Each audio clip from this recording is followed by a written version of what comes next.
welcome to Radical Engagements here at Varnblog, and we're back to our Bordiga and the Lyon thesis. Good old Amadeo. All right, so we are going to read the 1970 introduction to the draft theses presented by the left at the Third Congress of the Communist Party of Italy, Lyon, 1926, which is really kind of the origin story of Bordigism as separate from the Italian Communist Party as we know it. We're going to read we're also going to read the 2000 addition to the introduction in another episode. This is from the International Communist Party itself, which is the org that I think traces its lineage back to the Bordiga section of the split in the Italian communist left in the 1950s. So just know that sectarian bias is there. But I also find this to be a fairly detailed and I think seemingly pretty factual version of events. So just know that it is from the Bordigist point of view. We have gone over a Trotskyist point of view, particularly a Ted Grant, Alan Woods group Trotskyist point of view, a neutral-ish point of view, but slightly sympathetic from David Broder. And now we're going to go into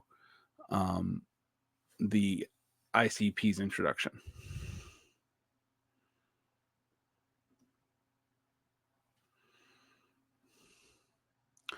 I gotta admit, I love the simplicity and or very 1990s nature of the ICP's website. All right, the International Communist Party, 1970 introduction and 2000 introduction. We're not going to cover the 2000 introduction today. To the draft thesis presented by the left at the Third Congress of the Communist Party of Italy, 1970 introduction. The Lyon theses appeared at a crucial juncture in the history of the communist movement, that they might justifiably be considered both the point of arrival and the point of departure in a difficult and hard-won genesis of the world party of the working class. We already see the focus on party. That's a Bordigist conception. The leadership of the Italian Communist Party that emerged from the Congress of Leghorn and Rome replaced on a provisional basis following the arrest of its main leaders in February 1923, and permanently after their acquittal in October of the same year. After some initial resistance, mainly by Terzini, but also by Togliatti, I think I say this Tagliati, but I think it's Togliatti. The new centrist leadership gradually aligned itself with the positions of the International, that's the Comintern, despite the fact that the National Conference in Como, May 1924, they were still in a minority compared to the bulk of the party, which almost unanimously stood firm in its initial positions. Meaning that the Italian party, even though it was in the Comintern, was still maintaining its distinction from the Comintern, as pointed out by, and maintaining positions that were critiqued by Lenin in left-wing communism and infantile disorder, which was a plenary, I believe, of the Third Congress of the Bolsheviks. Anyway. But that was about a half a decade prior to this. Anyway, got to the thing. Despite the situation, the left would adopt the same standpoint as it would later at the Fifth Congress of the Communist International. That is, it would not only not press its claim to leadership, but it would assert that such eventuality depended on a decisive and unequivocal change in the politics emerging from Moscow.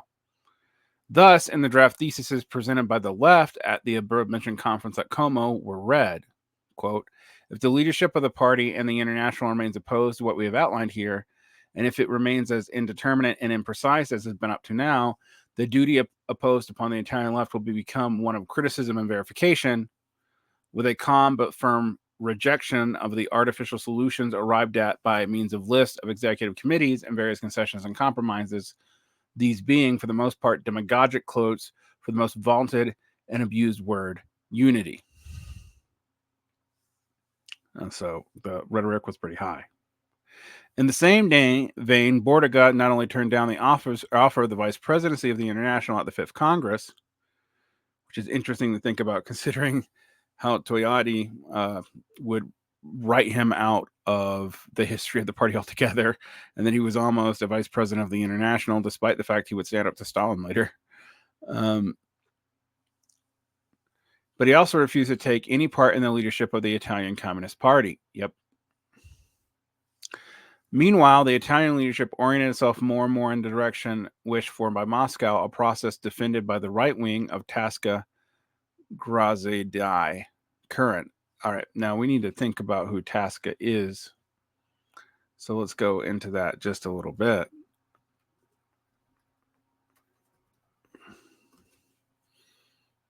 All right. Angelo Tasca.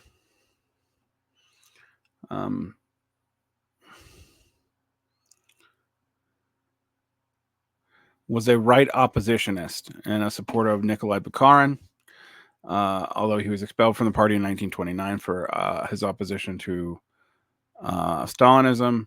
He was part of the right pretty early on.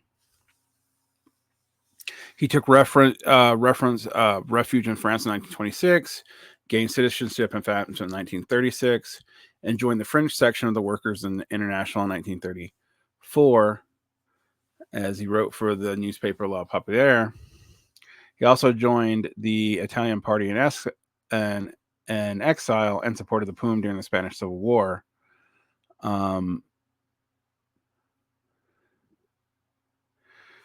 After signing the Molotov-Ribbentrop Pact of 1939 and consequent renegotiation of Pedro Netti, he became one of the three joint leaders of the PSI, and after the fall of France, he aligned himself with a pro-German Vichy government. Ooh.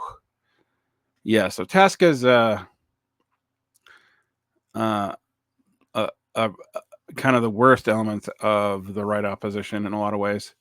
Although, after he had held an official position under Paul Morand in the Ministry of Information. He was arrested in September 1944 by the Liberation of France and was charged with collaborationism, but was released only a month later after the merger. He had secretly worked with the Belgian anti-fascist network since 1941, so he was a double agent.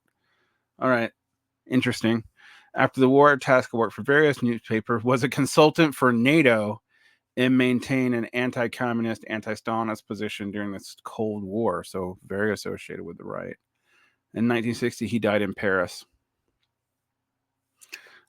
His daughter, Catherine, was France's Minister of Culture from 2000 to 2002 and was a senator from 2004 to 2017 of the French Socialist Party. So, Tasca actually seems to have more influence in France than in Italy, ultimately. Anyway, just so you know who he was, all that stuff was after this. So this is his early supporter of Bukharin. We got to remember that Borgest really disliked any remnants of the market in communism. And in this, they were actually kind of an allegiance with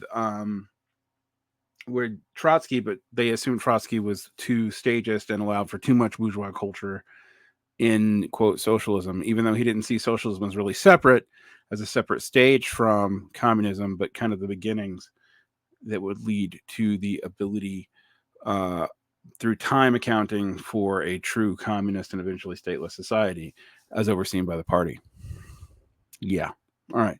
These theses drawn up by the left current of the Italian Communist Party to oppose those of the already semi-Stalinized center. This is of Nouveau Ordine, are the center as represented by Gramsci and Togliatti.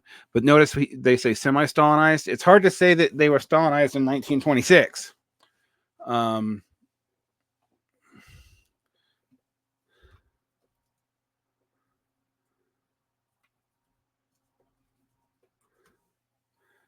After all, Lenin's only been dead for 2 years, and what Stalinism is not particularly clear yet. Furthermore, there was still pushback from the center in this time period. So it's not totally anachronistic to say semi-Stalinized, but it's a little bit simple. All right. We're presented at the Third Party Congress held at Lyon in January 1926. They therefore appear a few months later after the 13th Congress of the Russian Party, the Congress at which Kamenev and Zinoviev, both later, quote, left oppositionists, not aligned with Trotsky, unquote, that would die, would launch a rebellion which would see virtually the entire Bolshevik old guard rise up in protest, as passionate as it was unexpected, directed against the establishment of the NEP. Yep, so Kamenev and Zinoviev and a lot of the old Bolsheviks turned against the later NEP as administered by Stalin.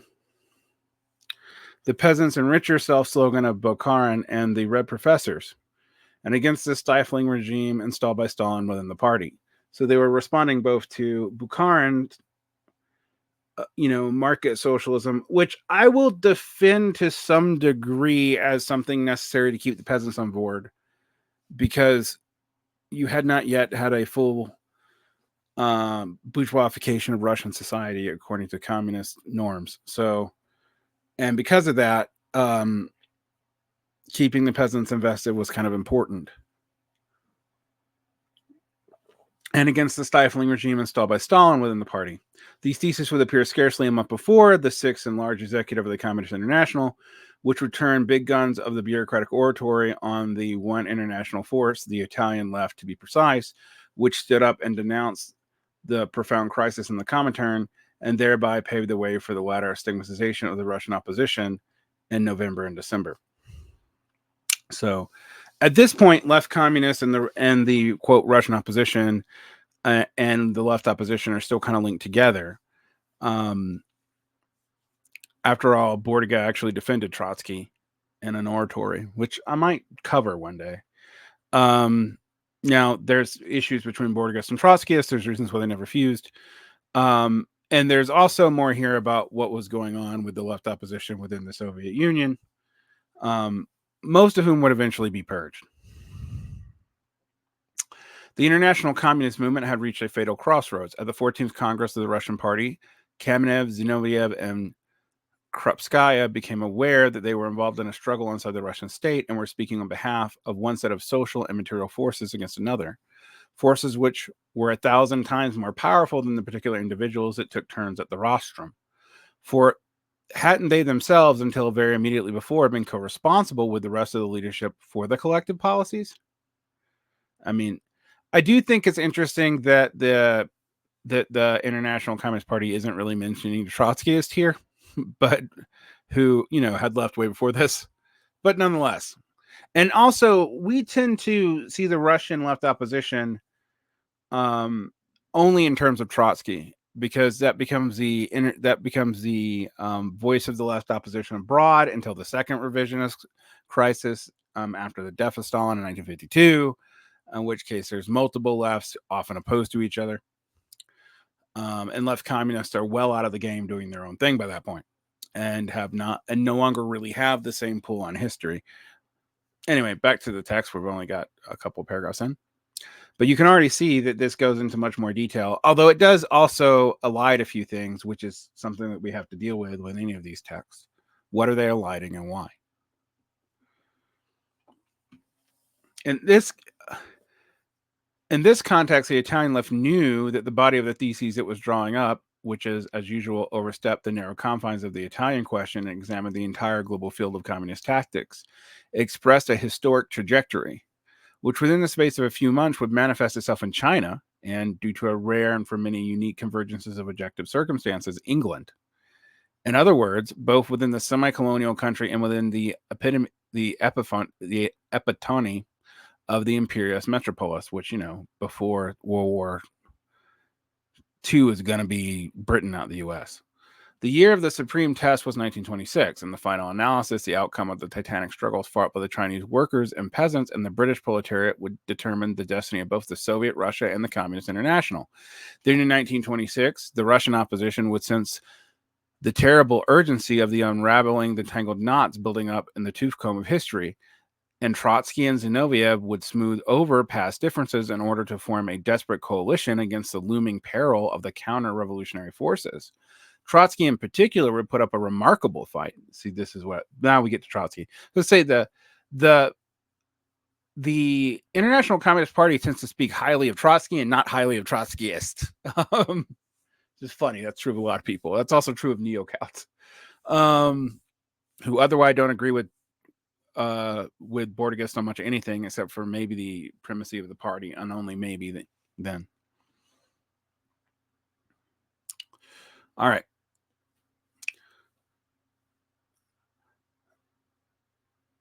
Trotsky in particular put up a remarkable fight and emerged only defeated towards the end of 1927.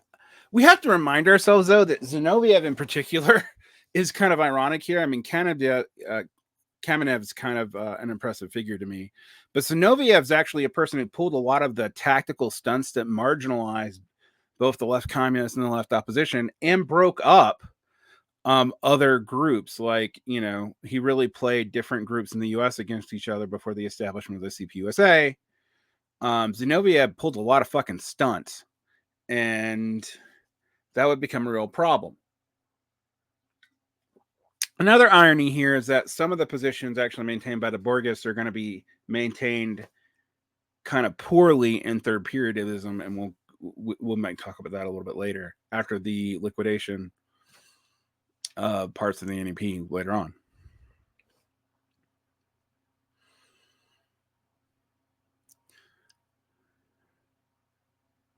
The last battle of those 2 years of the proletarian internationalism would be fought in Moscow in hand-to-hand combat against the encircling army of socialism in one country. Unfortunately, a slogan made up by Bukharin and picked up by Stalin later on that was never intended to be taken as seriously as it was to be taken after 1952. And it is this battle which remains forever inscribed on the indelible character in the chapter designed to inspire future generations of the Marxist vanguard.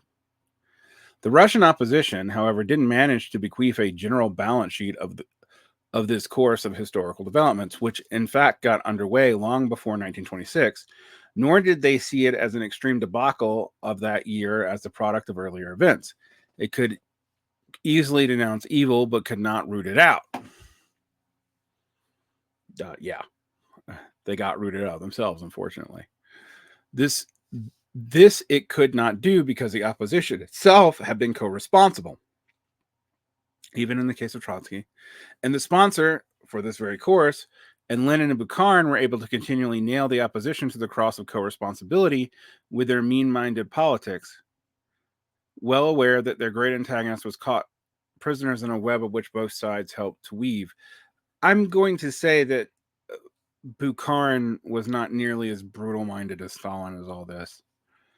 He made bad alliances, and it really did not pay off. But a lot of his fans actually were, as we mentioned earlier, dedicated to anti-Stalinists. That's both the Lovestonites and the U.S. and the Taskites and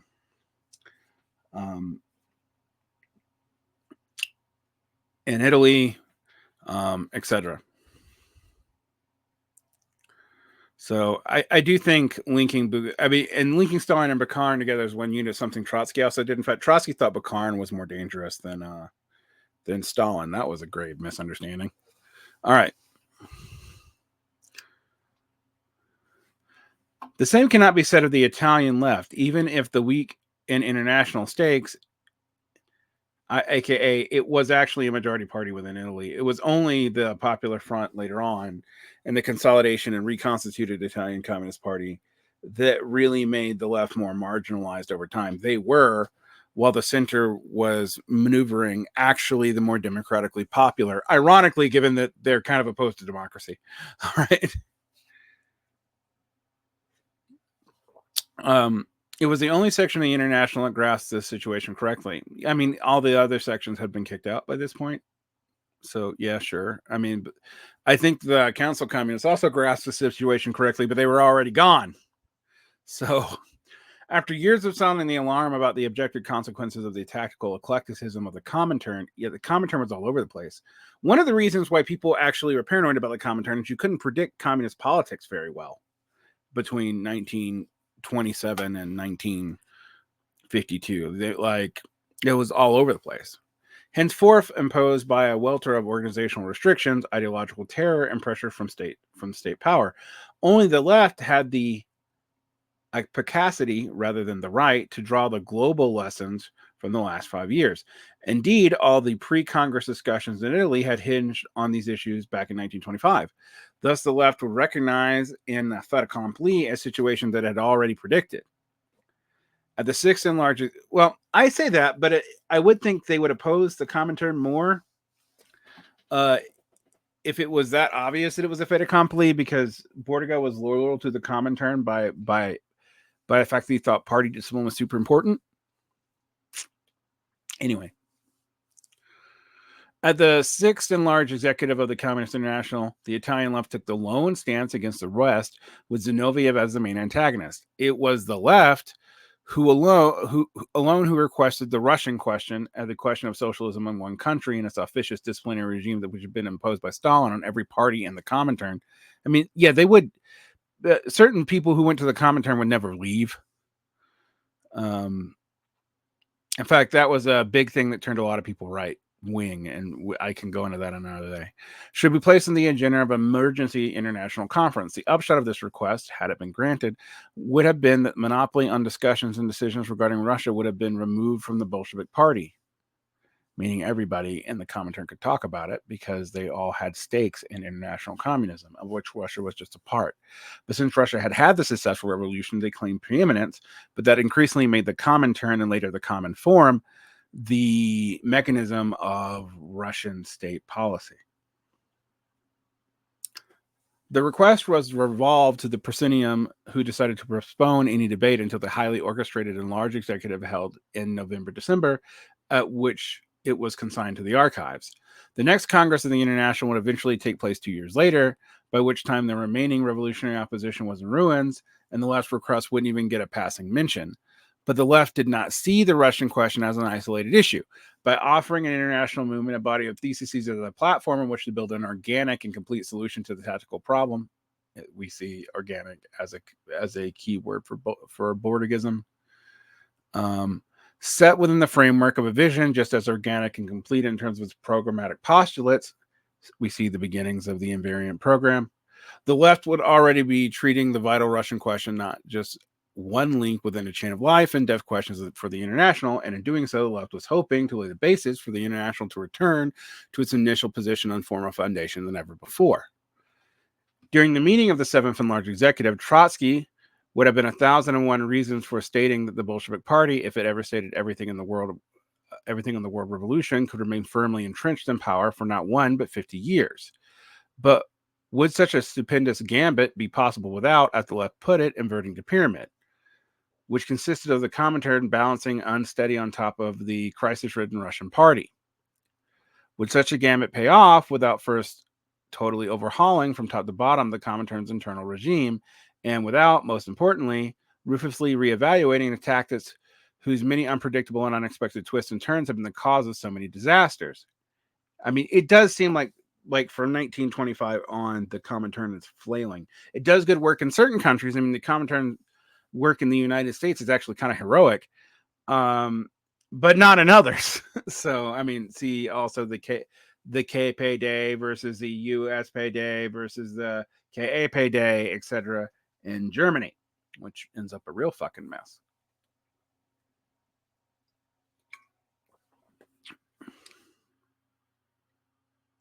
To these questions, Trotsky was never really able to provide satisfactory answers, or let's say that in a hybrid conjunction with dazzling demand for permanent revolution, his solutions consisted of treading the same unreliable path to flexible maneuvers as his adversaries.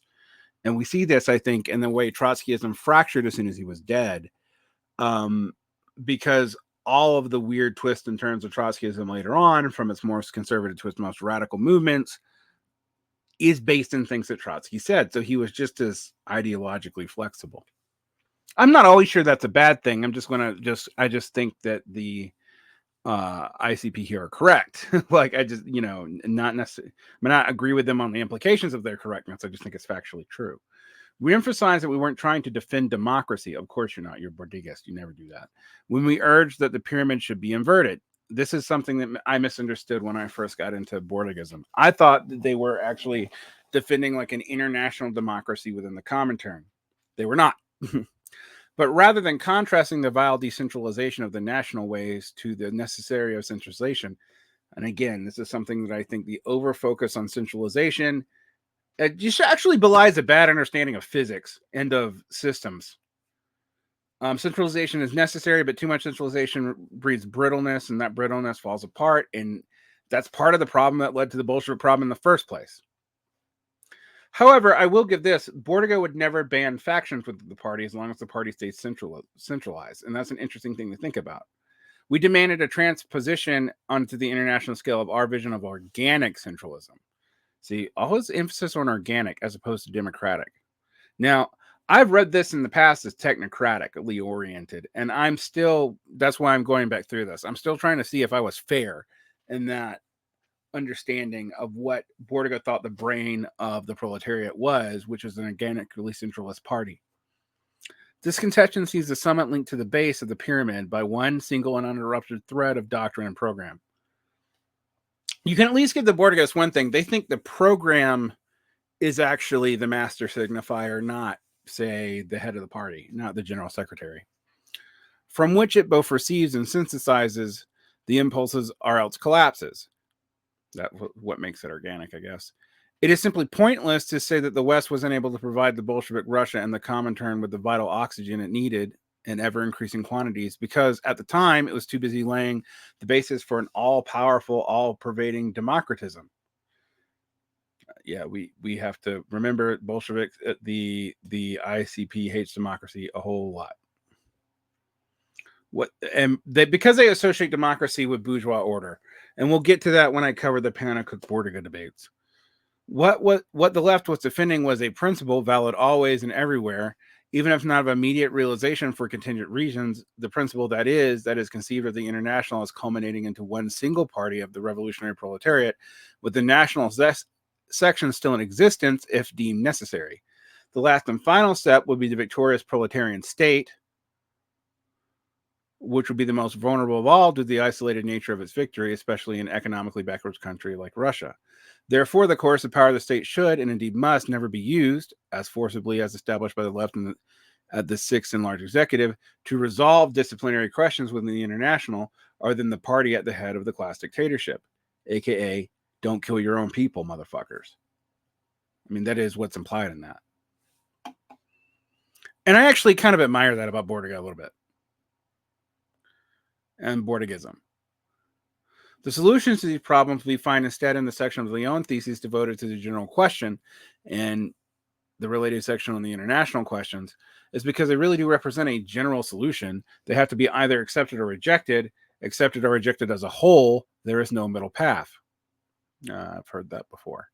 The left, by continuing to defend their analysis, certainly ran risk of being crushed by hostile forces, which were beginning to gain the upper hand. And indeed, this is precisely what happened.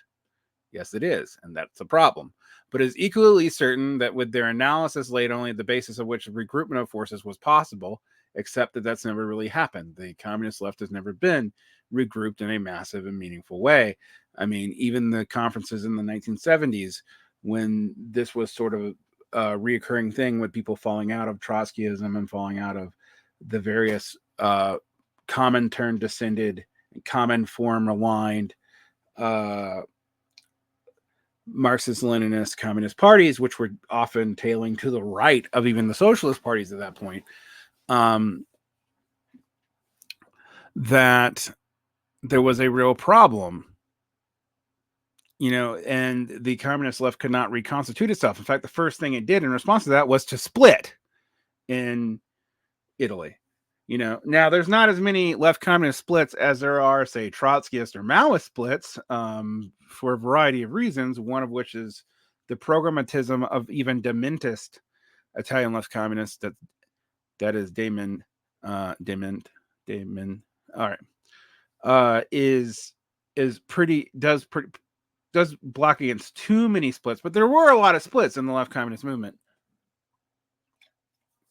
There are also attempts at recapitulation, like the ICC, which is a council consul's group, which tried to take on some Bordigist characteristics, or, well, actually some Italian left characteristics, not true Bordigist, because they were actually talking to the Min side of things. All right. Anyway, back to this.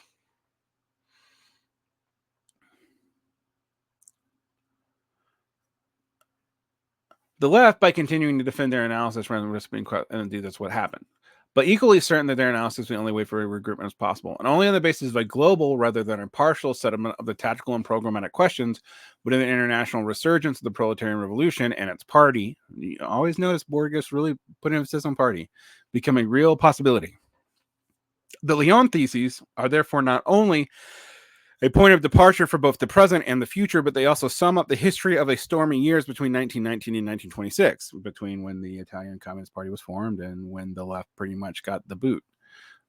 What they empathetically are not is the result of a cerebral outpouring of any particular individual. It's not all Bordiga. Not all Bordiga. Not all Bordiga. Okay. Just get that through your head. I got to get through my head too.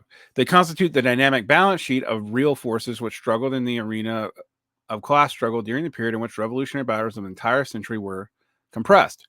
Battles which tested to the utmost the resolve with which communist parties would keep to their faith without deviating from its teachings. And this is the faith teachings and variant stuff comes from. I've always found this to be kind of anti-historical materialist, but we'll get there. I know that Borges really disagreed with me on this. And Marxism would be nothing if we didn't know, like Marx and Lenin themselves, how to convert even defeat into the premise of victory. I mean, that's really what all Marx did, was trying to turn defeats around, because all they got was defeated for during the time period he was actually working. From this derives the profound significance and relevance of the 1926 theses.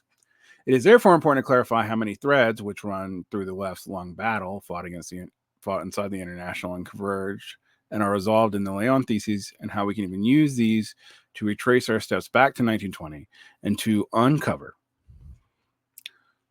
the connection between the battle and the series of historical events, both of which is the dynamic summation and the anticipator of future developments.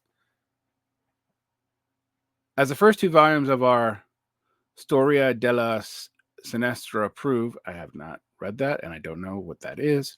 It is uncontestable fact that the left was the only section of the International Socialist movement which adopted to the same positions of the principle towards which world war so ardently defended by Lenin and the small vanguard of the Simmerwald left. This meant at the time of the October Revolution, and for a couple years after, only the Italian left adhered to the Bolshevik dictatorship and its organs of leadership, the Russian Party.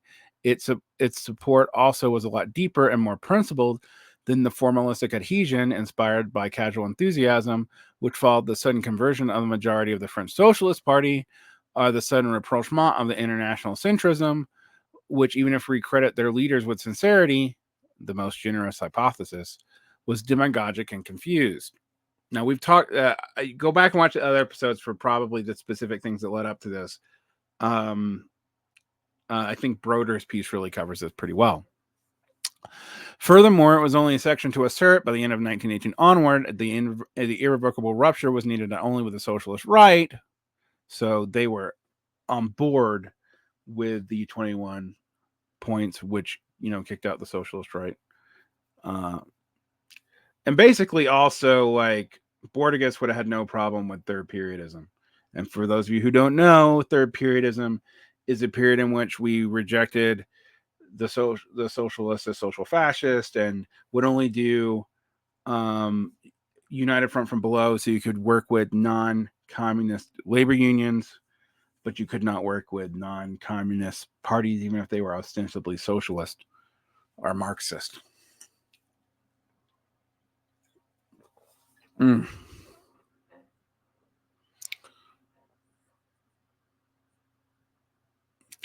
This was an irrevocable rupture, not only with the socialist right, but even with the more treacherous center. Yeah, these guys really hate neo-Celts. And neo-Celts set them back. Or at this point, Celts are the Bolshevik party after Lenin, but before full Stalinization. Or whatever. And the formation of the communist parties on the basis later set out at the Second Congress of the International in 1920 constituted the essential conditions for revolutionary solutions to the post-war crisis. The stance taken by the Italian left at the Second Congress, and remember it was participating without an official mandate as a mere current of the PSI. Yeah, remember the international left was still in the Italian Socialist Party at the time, had not separated and formed its own party. Was therefore was therefore hardly surprise us. Not only did the left support the main theses outlined at the Congress, namely the role of the party within the revolutionary proletariat, on the conditions for the constitution of Soviets, and on the international and colonial questions, and on the union and agrarian questions, but it backed none of the official PSI delegation's objections to these, some of which would be resurrected later in Italy or at future world congresses. The left also made an important contribution to the formulation of vitally important conditions for admission to the Communist International. Yeah, the Italian left back to 21 points. By insisting that they should even be made stricter, the Italian left liked kicking people out. And above all, safeguarded the dangerous temptation of adopting them to local situations. This tendency of Bordiga to not have a problem with factions, but to be super strict on party admission and to kick out certain groups is kind of an interesting problem. They always say they're vindicated, but it's hard to be vindicated when you keep on not growing. Just going to say. I mean, maybe a low blow, but it's a true blow. So there you go. That said, I think a whole lot of this is still fairly true and fair, and we're going to have to dig into that more. We're going to try to get through this section. I'm not going to go finish all of even this introduction tonight. This requires a lot of commentary to get. It is indeed true that at the Congress, Lenin and the left disagreed about revolutionary parliamentarism. As a historiography of opportunism with its servile concoction of lies, omissions, and distortions will never cease to remind us. Nevertheless, the fact of the matter is that this disagreement was by no means marked a fundamental difference, since the common objective was to get rid of the democratic and parliamentary institutions by means of the revolutionary violence of the proletariat. I mean, actually, the common objective was not necessarily to get rid of the democratic ones. It was to get rid of the bourgeois democratic ones. Indeed, Lenin and Bukharin and their theses on the use of the electoral and parliamentary tribune showed how they considered such tactics as subordinate and temporary. Yes, they did, very clearly. And this agreement revolved rather on a different evaluation of the effects of the use. While Lenin considered it useful, the left saw it as a tactical measure as undermining the revolutionary preparation of the proletariat in the countries of fully developed capitalism, since it was bound to reinforce, alas, a deeply ingrained democratic tradition. And remember, Bordiga almost think democracy is worse than capitalism, because they see democracy as an outgrowth of capitalism in a lot of ways. Bordiga, if you disagree with me, you can comment in the show notes, because you always will, and you'll probably talk about how Bordiga is bad, or council communists are dumb or something. Nonetheless, it's important to notice where the emphasis is. In fact, within the framework of this collective battle to erect the International's insurmountable barriers against reformism, the directives which the left proposed the entire movement, whether concerning the program or organizational methods and member parties, had already had the global perspective. The decided once and for all quality, which later would find definitive lapidary expression in the Lyon theses. Thus the beginning of invariance. Now, those of you who can't tell, while I'm sympathetic to a lot of the Italian left stances and to Bordiga's initial positions, I actually think organic centralism is kind of a terrible idea. So it's so much that I understand it, and I'm not sure I do. So let's get back to this right now. And it supposedly finds its orientation in these theses. We emphasize that the left's perspective had not been shaped in the brain of any particular individual, but originated from the accumulated experience derived from the proletarian battles which had taken place in the West in countries with fully democratic regimes. So there's an interesting way in which the Italian left is thoroughly anti-democratic, but they're not anti-mass political participation. And in fact, they see it as important, with the inevitable corollaries of reformism and centrism. As if it found expression in the vigorous polemics against the leadership of the International, this was not set out of the predilections of the theoretical luxuries, aka armchair Bordiga, or due to any scruples about moral integrity or aesthetic perfection, but due to the critic practical motives. Though let it be well understood that for Marxism, theory and action are dialectically inseparable. I mean, for everybody, theory and action are dialectically inseparable. Also, poiesis is dialectically inseparable from theoria and praxis, but that's always left out. Thank you, Moses Hesh. All right. The left's attitude was shaped by a healthy preoccupation, not so much with the present, but with the historic phase in which was far from having exhausted its revolutionary possibilities. But with the future, Western and Central Europe was the heart of this preoccupation, since this area was considered with good cause as the keystone of communist strategy, but the maturation of the subjective conditions for revolution. Subjective conditions are Leninist conceptions. Something that actually I don't think is carried over as much into council communism. Above all, the party, see, always important party in borderlands, was lagging behind the development of the objective conditions, since the historical situation tended to favor theoretical confusion, insufficiency, and disorganization. This is why the invariant program is kind of a remnant approach. Like if you maintain the true communist program, no matter how bad it gets, it'll eventually win out. That's the idea, more or less. Most Marxists balk at that. The immediate problem then for the proletarian moment was pressing the necessity for centralized global leadership. Always a focus on centralization. And the firm grip of the party of Lenin and Trotsky, the gaps that existed in the relatively open and flexible formulations could be seen as perhaps inevitably calculated risks. But what if later the gigantic revolutionary wave were to recede, the prospect of rapid offensive faded, and the danger of social democratic recidivism, as Trotsky put it, arose, a danger far more serious for the movement in the retreat than on the eve of an insurrection? What would prevent the reformist scum, neither expelled from the parties now nor incorporated into them, from rising up to top and corrupting the movement? With the war over and the prospect of revolution fading, it was easy enough for the Kachins and Crispins to accept the international thesis on power to the Soviets, dictatorship of the proletariat, and the Red Terror. I actually think the Red Terror was kind of a bad idea, but it's a bad idea, and I think it was historically forced by the fact that the Bolshevik Party did not actually have a close to majority proletarian base in Russia, so it was kind of inevitable. That was the Kautsky argument too, and one where I think Kautsky's not entirely wrong, even though what he's asking Trotsky to do in those debates is, not deal with the actual revolution that happened. And Trotsky's like, well, we have to do this because we had a revolution. We would love for things to be different, but they're not. So this is what we have to do.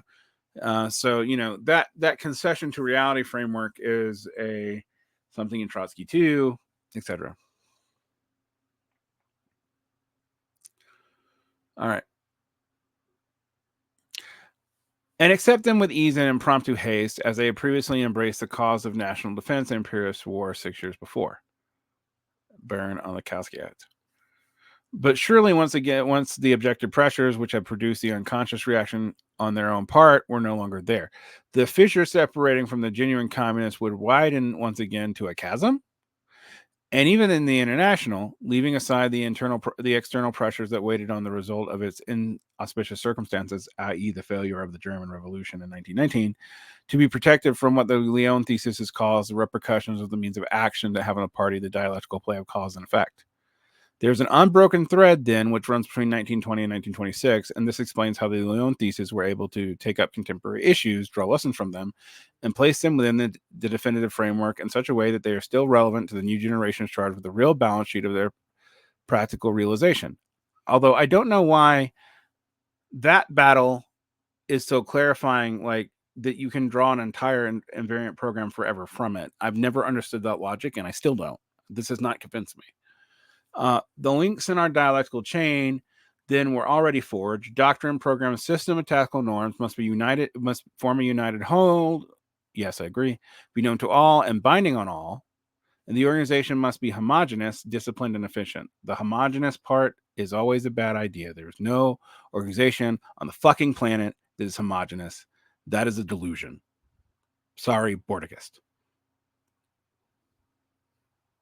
There you go. Suck it.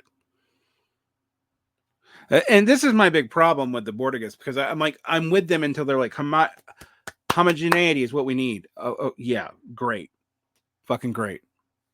Once the party has mastered these conditions on the very existence depends and capable of preparing itself in the proletariat for a revolutionary solution to the crisis of capitalist society without jeopardizing the possibility of rebuilding the revolutionary movement in periods of reaction, When the links in the chain start to slacken off, and thus this slackening is justified on the theoretical level, then all is lost.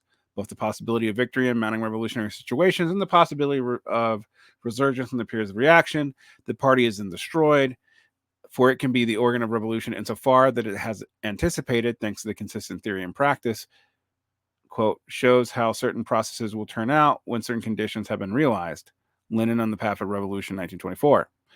And, quote, what we do is given various possible hypotheses on how objective in situations might turn, Lyon thesis, general section. So we see here a certain kind of predictive science of that Bordiga is working with here. Does it actually predict things? Well, I mean, the Bordigists are still not a huge party, and they still not any closer to their revolution. So there you go. The history of the International is unfortunately also a history of the gradual departure from these cardinal principles. I agree with some of this, though. History of how the party was unintentionally destroyed while trying to save it. Yes, this often happens. I agree with that. 1926 is the year of socialism in one country.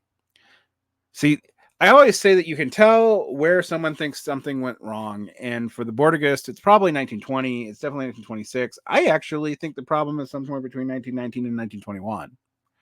You know, that's me. And everything that necessarily goes with it, like Bolshevization and the crushing of the last opposition within the stifling rule of discipline for discipline's sake. See, this is interesting because they want homogeny, but they don't, and they like discipline and unity, but they don't like discipline for discipline's sake. And I don't know how you get both, except that they were the losers on the discipline for discipline's sake. And so there you go. The significance of this cursed formula is nothing other than the assassination of the World Party. It was the year in which a Comintern really died, as opposed to when it was actually killed. And what followed was just a macabre dance around its coffin. We'll stop here for today. You can tell that I'm both sympathetic and highly skeptical of some of the claims in this, but I think the history in this is actually fairly good. We will go back into this more. I think it's going to take us a little while to get through the actual introduction to the Lyon theses. And it's probably going to take us a while to get through the theses too. So this will be my series. Once we get complete this series, we'll go to individual Bordiga pieces and supplementary work. And then we might go into, we're going to go into eventually the militancy, the highest stage of alienation, but I'm going to have to talk about some of the history around that, which gets a little weird and ugly too. And actually ends up moving from anarchist sympathetic to left communist sympathetic to negationism, which is not pretty. If you don't know what negationism is, we'll talk about that later. All right. Like and subscribe, hit the bell, follow for more education on our historical texts here. Keep your peace, stay spooky, and be aware for the glorious future of tomorrow. Also, don't believe your own bullshit. I got a lot of things. This end sign off is gonna get longer and longer. All right. Take care.